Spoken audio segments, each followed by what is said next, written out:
Ассалаумағалейкум баршаңызға. Видеоды бастаудан бұрын арнаға тіркелулеріңізді ұмытпаңыздар.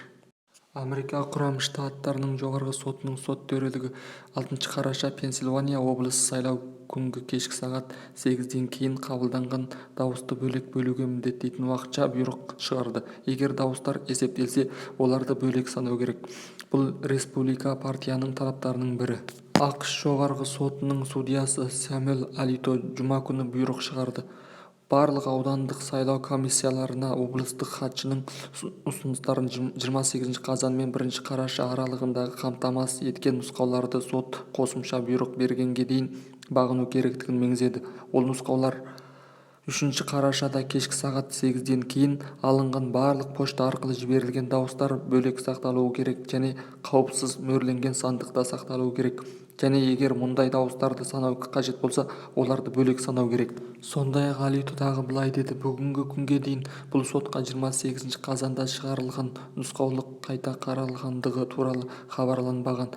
Нұсқаулықта дауыстарды арнайы өңдеу үшін маңызды талаптар бар. Бүгін келіп түскен өтінім бойынша, сондай-ақ бұл сотқа белгілі болғаны, шағымданушыда, облыстық хатшыда барлық аудандар мен округтардың облыстық хатшының нұсқауын орындағаны туралы тексере алмайтындығы хабарлады.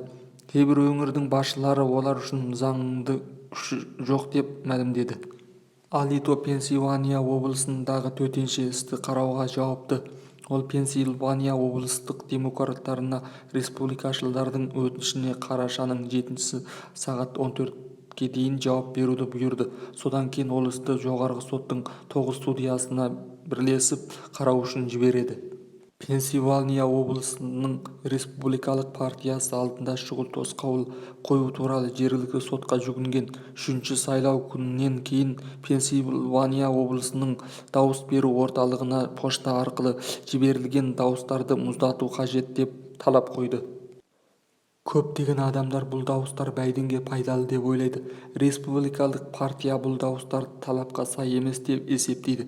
Кейіннен Пенсильвания соты шешім қабылдады. 3 қарашадағы пошта белгісіне сәйкес дауыс сайлау күнінен кейін 3 күн ішінде жіберген жағдайда ол саналады деп есептеді.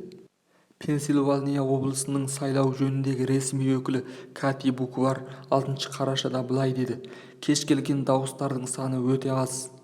Облыстық шенеуніктер аудандық шенеуніктеріне кешіктірілген дауыстарды бөліп санау туралы айтқанынан кейін республикашылдар бұл қадам әлі де қайда жеткіліксіз дейді. Достар, арнаға тіркеліңіздер, лайк басыңыздар, бөлісіңіздер. Сіздердің тіркеліп лайк басып бөліскендеріңіз біз үшін үлкен қолдау. Келесі эфирде кездескенше сау саламат болыңыздар.